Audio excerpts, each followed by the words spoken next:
వస్తాయండి. వివిరావు గారు, మనం చాలా సందర్భాల్లో చాలా విషయాలు మాట్లాడుకున్నాం. అంతకు ముందు కూడా ఈ ఇరాన్ అమెరికా మధ్య కొంత ఈ వివాదం అనేది ముదురుతోందన్న అంశాలకు సంబంధించి మనం మాట్లాడుకున్నాం. ఆ సందర్భాల్లో పాపారావు గారు కూడా మన డిబేట్స్లో ఉన్నారు. అయితే ఇప్పుడు చూస్తుంటే 1 by 1 ఈ యుద్ధ వాతావరణాలు పెరుగుతున్నాయి.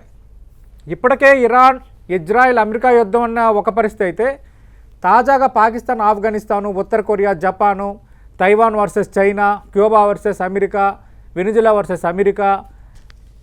ఏం జరుగుతోంది సార్? ఎలా అర్థం చేసుకోవాలి వీటిని? హ్యూమన్ వీక్నెసెస్ ఏవైతే ఉన్నాయో 6 కామ, క్రోధ, మోహలోభ, మదమాత్సర్యం ఉన్నంత వరకు యుద్ధాలు జరుగుతూనే ఉంటాయి. ప్లస్ పాపులేషన్ విపరీతంగా పెరిగిపోయింది. 1930s లో మన ఇండియా పాపులేషన్ 30 crores, ఇప్పుడు 143 crores ఉంది.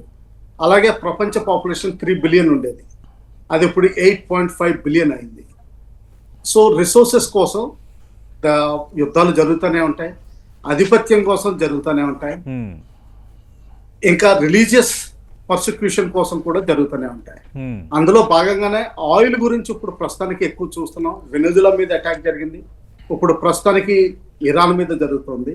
అయితే ఇరాన్ ప్యూర్ ఆయిల్ కోసం కాదు, ఇది రిలీజియస్ ఆధిపత్యం కూడా. మిడిల్ ఈస్ట్ లో ఎవరు ఇజ్రాయెల్ ని తీసివేయడానికి ప్రయత్నిస్తున్నారో వాళ్ళందరినీ ఏరి పారేసి స్టెబిలిటీ తెచ్చుకోవాలని చూస్తుంది ఇజ్రాయెల్. సో అందువల్ల అమెరికా హెల్ప్ తీసుకుంటుంది. దాని ప్రకారం ఒక ప్రణాళికతోటి ఇరాన్ మీద యుద్ధం చేస్తుంది. ముందర లాస్ట్ 15 years లో ఇరాన్ న్యూక్లియర్ పవర్ కాకుండా చూసుకుంది. ఓకే, లాస్ట్ ఇయర్ చెప్పండి, మాట్లాడండి సార్. లాస్ట్ ఇయర్ జూన్ లో 12 రోజులు యుద్ధం చేసి ఇరాన్ కున్న న్యూక్లియర్ క్యాపబిలిటీని దాదాపు నిర్వీర్యం చేసింది. అయితే వాళ్ళు ఇంకా హమాస్ని, హెజ్బుల్లాని, హౌతీస్ ఎవరైతే ఇజ్రాయెల్కి ఆపోజిట్ సైడ్ని ఫైట్ చేస్తున్నారో, పాలెస్టీన్ కోసం యాక్టివ్గా ఫైట్ చేస్తున్నారో వాళ్ళకి సపోర్ట్ ఇవ్వడం వల్ల ఇంకా ఇరాన్ని సార్ట్అవుట్ చేస్తేనే కానీ ఇప్పుడు ప్రపంచ శాంతి కమిటీ ఏదైతే అమెరికా ఆధ్వర్యంలో ఏర్పడి కొంత ఫండ్స్ ఇచ్చి హమాస్ని నిర్మూలించి గజాలో పీస్ తీసుకురావాలనుకుంటున్నారో అది సాధ్యపడేటట్టు కనిపించింది. అందుకని చెప్పి ఇజ్రాయెల్ ఈ తీవ్రమైన చర్య తీసుకుంది అమెరికా సపోర్ట్ తోటి. దాంతో దాదాపు కొంత డిలే అవుతున్నా కానీ వాళ్ళు ఊహించినట్టు ఒక్కసారిగా అధికారికంగా ఉన్న పార్టీ పడిపోయి కొత్త పార్టీలు వచ్చి కొత్త టైప్ ఆఫ్ గవర్నెన్స్ వచ్చే పరిస్థితి కనిపించట్లేదు ప్రస్తుతానికి. ఓకే, దానివల్ల కొంత డిలే అవుతుంది.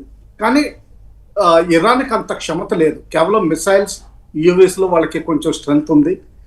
హార్ముజ్ జలసంధిని తీసుకుని వాళ్ళు ఎకనామిక్ బ్లాకేడ్ చేయాలని చూస్తున్నారు. దానివల్ల ప్రపంచ ప్రెషర్ అమెరికా మీద తీసుకురావాలని చూస్తున్నారు. ఇంకా అంతకంటే వాళ్ళకి ఎక్కువ క్షమత లేదు. ఎప్పుడైతే హార్ముజ్ జలసంధి ఓపెన్ చేయడం జరుగుతుందో అప్పుడు బహుశా కొంతవరకు పొలిటికల్ లీడర్షిప్ కూడా వీక్ అయ్యి అక్కడ రెజిమ్ చేంజ్ అయ్యే అవకాశాలు ఉన్నాయి, లేకపోతే రెజిమ్ కంట్రోల్లోకి వచ్చే అవకాశాలు ఉన్నాయి. ఓకే, చెప్పండి. రైట్. అంటే వివిరావు గారు, ఈ వీటికి సంబంధించి మనం 1 by 1 మాట్లాడుకుంటే స్పెసిఫిక్గా ఈ జపాన్, నార్త్ కొరియా మధ్య కూడా ఇప్పుడు ఎందుకు కొంత యుద్ధ వాతావరణం ఏర్పడింది? దీనికి ఈ ఇరాన్, ఇజ్రాయెల్ యుద్ధ వాతావరణం ఏమైనా కారణం అవుతుందా, లేదంటే సందిట్లో సెడేమై అన్నట్టుగా కొన్ని అంశాలు మళ్ళీ బయలుదేరుతున్నాయా? ఇరాన్, ఇజ్రాయెల్ అండ్ అమెరికా, దీనికి మిగతా వాటిల్లో ప్రపంచానికి ఎక్కడ లింక్ పెట్టకూడదు. ఒకటే లింక్ ఉంది. అమెరికా ఏంటంటే కేర్ఫుల్ గా డిసెంబర్ లో క్లోజ్ చేయగలిగిన యుక్రెయిన్ రష్యా వార్ని క్లోజ్ చేయకుండా జూన్ వరకు మార్చింది డేట్. దానివల్ల ఏంటంటే రష్యా అక్కడ యుక్రెయిన్ వార్ లో ఇరుక్కుపోయింది. సో అందుకని చెప్పి ఇరాన్ కి యాక్టివ్గా హెల్ప్ చేయలేదు. ఇంకా ఆఫ్ఘనిస్తాన్, పాకిస్తాన్ వార్ అంటారా, పాకిస్తాన్ది బేసికలీ ఏంటంటే ఇండియా మీద యుద్ధం చేయలేదు. లాస్ట్ ఆపరేషన్ సింధూర్ లో లాస్ట్ మే నెలలో వాళ్ళు ఓడిపోవడం జరిగింది. అమెరికాని హెల్ప్ చేసి బతిమాలి, ఇండియాని బతిమాలి డీజీఎంఓస్ కాన్ఫరెన్స్ పెట్టుకుని వాళ్ళు శాంతి ఒప్పందానికి వచ్చారు. ఇటు వాటర్ వార్ జరుగుతోంది. దానివల్ల వాళ్ళు ఏం చేయాలో తెలియని పరిస్థితిలో ఉన్నారు. అందుకని చెప్పి అత్త మీద కోపంతో దొత్తు మీద చూపించినట్టు ఆఫ్ఘనిస్తాన్ మీద చూపిస్తున్నారు. ఇంకా చైనా అంటారా, తైవాన్ స్ట్రైట్స్ తీసుకోవాలి 2027 వరకు వాళ్ళ ప్లాన్ ఉంది. ఆ ప్లాన్ ప్రకారం ప్రస్తుతానికి ఇరాన్లో యాక్టివ్గా ఇంటర్వెన్షన్ అయ్యే అవకాశం లేదు. అమెరికా ఎక్కడున్నా కానీ యాక్టివ్గా ఇంటర్వెన్షన్ అవ్వదు చైనా. ఎందుకంటే ఇంటర్వెన్షన్ అయితే మాత్రం బలాబలాలు తేలిపోతాయి సౌత్ చైనా సీలో. అందువల్ల వాళ్ళకి తైవాన్ అటాక్ చేసి తీసుకోవడం, మిలిటరీలు తీసుకోవడం సాధ్యం కాదు. ఒకవేళ శాంతియుతంగా తీసుకోగలిగితే అది మంచిదే, కానీ అది కూడా జరిగేటట్టు కనిపించట్లేదు. మిలిటరీ ఇంటర్వెన్షన్ ఎంతో కొంత అవసరం అవుతుంది. అందుకని చెప్పి అమెరికాని ఎప్పుడు ఒక సైడ్ని పెట్టి ప్యాసివ్ గానే ఇంటర్వ్యూన్ అవుతుంది ఇరాన్ అటువంటి దేశాల్లో. వెనిజులాలో అయితే ప్యాసివ్ గా కూడా ఇంటర్వ్యూన్ అవ్వగలిగిన పరిస్థితి కనిపించలేదు, ఇప్పటి వరకు కనిపించలేదు, ఫ్యూచర్ లో కూడా కనిపించలేదు. ఓకే, సో ఇది ప్రస్తుతానికి ప్రపంచంలో ఉన్న పరిస్థితి. నా ఉద్దేశం ప్రకారం ఏంటంటే ఈ Iran versus Israel and USA war ఇంకొంతకాలం కొనసాగింపు జరుగుతుంది. ఎందుకంటే ఎప్పటి వరకు అయితే హార్ముజ్ జలసంధి ఓపెన్ చేయడం సాధ్యం కాదో అప్పటి వరకు యుద్ధం కొన్ని మిసైల్స్ క్రాస్ ఫైర్ తోటి నడుస్తూనే ఉంటాయి.